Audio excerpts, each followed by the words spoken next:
Hello, everybody, and welcome to my Wagasa guide. I've logged an ungodly amount of hours with this weapon, and I finally feel like I have the information necessary to give you guys a guide. The guide that you deserve. Now, if I do miss anything, though, please do put it in the comment section, and I'll pin it so people can see. There's so many fine details about all of these weapons that I would not be surprised if I missed something.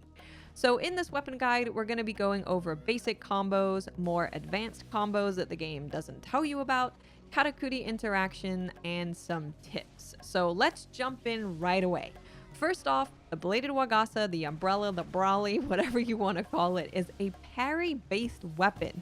If you are not parrying, then this weapon does abysmal damage. You have to build up the weapon's bar that you can see above the health bar in order to do any damage at all. But when you do, it does insane damage. Plus the fact that you are parrying kimono attacks means that you're generally in combat more than other weapons because you don't need to slide or dodge away. I mean, of course, you will be sliding and dodging a little bit, but generally you're going to be parrying and then countering the attack. So you're just generally on the aggressive a lot more than with other weapons.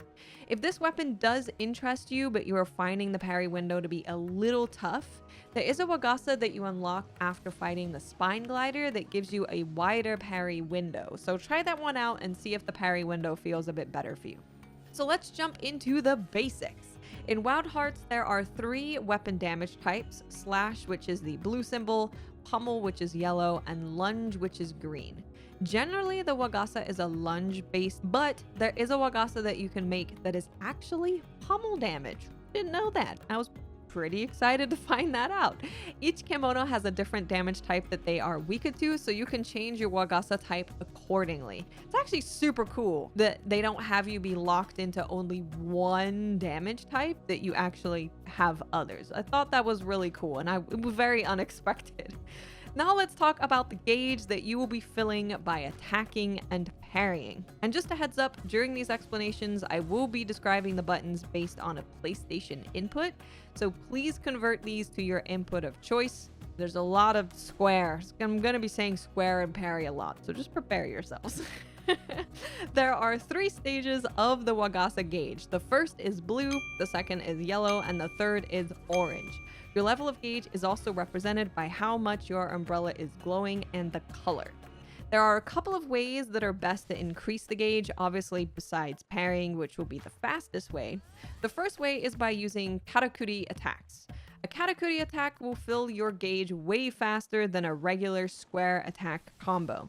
Springboards are generally the best and safest to use in order to do this. The other way that you can fill your gauge faster is by using the parry stance into square combo.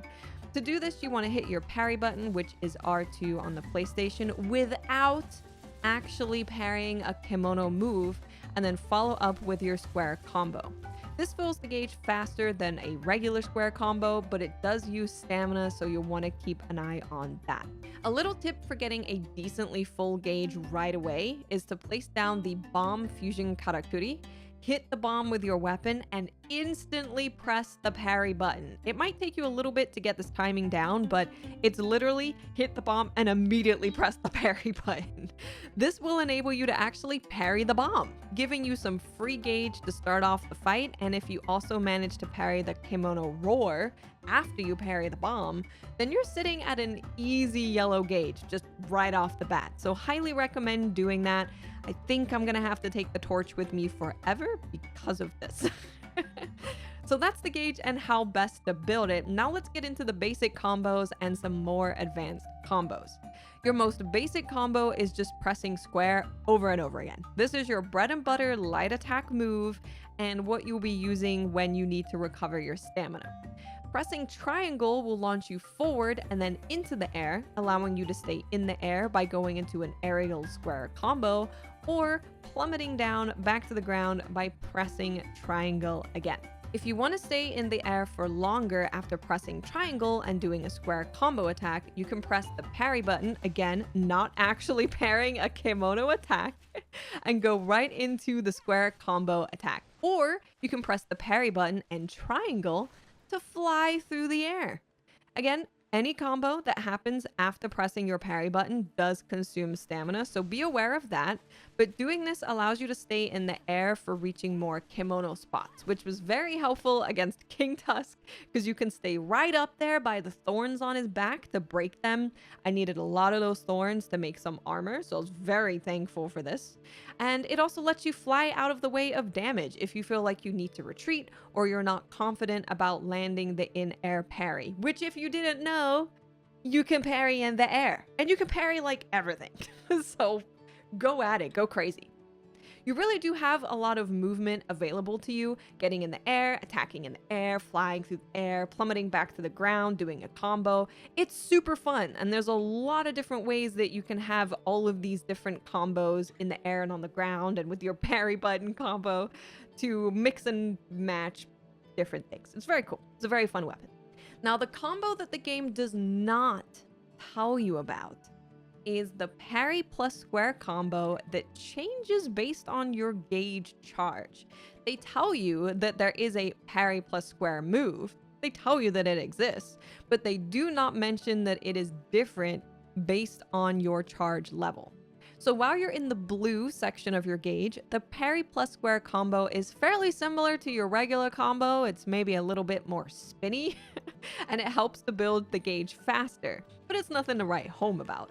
Whilst you're in the yellow section of your gauge, the parry plus square combo is different, and at the end of the combo, you throw your Wagasa doing insane damage and building your gauge further very, very quickly. In the orange section of your gauge, pressing parry plus square combo allows you to do the umbrella toss move right away, and you can spam it. As long as you have stamina available, you can spam it. I don't know how many hits this thing does, but if you manage to land consecutive hits of just throwing your umbrella at motherfuckers, a body part is coming right off. This is definitely the FU monster move, and it's what you generally want to be doing when your gauge is full and have the stamina for it, because it just does stupid damage. Another thing to note about these moves is if you start a parry plus square combo in the blue section of your gauge, for example, but before the combo ends, you make it into the yellow section of your gauge, you will actually end the combo with the Wagasa throw. It's pretty cool. It's pretty cool. So initially looking at the Wagasa, you're like, okay, I press square, I press triangle, I go in the air, I press parry. Cool, seems cool. But there's actually quite a lot of detail and mix-ups that you can do with the Wagasa that is not immediately noticeable to you. Now let's get into the karakuri interactions of the umbrella. The springboard is a karakuri that I think you will always use with Wagasa. It just provides iframes, especially when you upgrade it more, it provides even more iframes. And it allows you to close the distance like crazy with the spring forward and then the Wagasa lunge. So this is just a very good karakuri to use. You will probably be spamming it early game, and then late game you're probably going to be using it still. Jumping from a crate or a wall will have you do a plummet down to the kimono, ending up on the ground. However, if you plummet down from the glider karakuri, you'll do the same move, but instead of ending up on the ground, you'll be back in the air. I personally love using the glider move. I am addicted. The plummeting down does a fair bit of damage, but the move you do to end up back in the air does a ton of damage. The only downside is that this move will sometimes put your camera in a bit of a weird spot where you can't actually see the kimono, but you do get used to utilizing it regardless. You learn to spin your camera or you fly through the air to get closer to the kimono. Whatever you end up doing, it does end up being very usable. Just initially, you're like, whoa, what the hell am I looking at? But it's especially fun when you get those glider upgrades that make you move faster through the air. A lot of the time when a kimono is going into their enraged state, I'll hop on the glider, fly out real quick, I'll pop another glider, fly back, and do the plummet down. Very fun. Very, very, very fun. The torch karakuri just has you do a little move after going through the torch. Nothing to write home about, nothing too crazy. Set your Wagasa on fire, of course, but nothing crazy. The stake is also nothing crazy. It just puts you into the air for air combos instead of being on the ground. So it's a really good way to, I guess, safely get into the air of a kimono when you're at a distance. But besides that, nothing too crazy. Now, Celestial Anchor, though.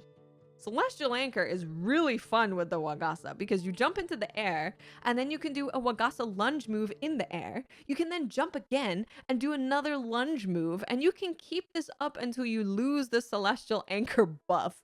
Crazy movement with this thing that I honestly haven't used too much yet, but I'm very excited to utilize this more because it's kind of nuts. Out of all of these, I tend to use the springboard and glider the most, and I do love setting up the bomb fusion karakuri as well, so I'll probably keep our torch on me. Now, before we move into some Wagasa recommendations that you can build, I just want to let you guys know about something that has saved my ass a few times.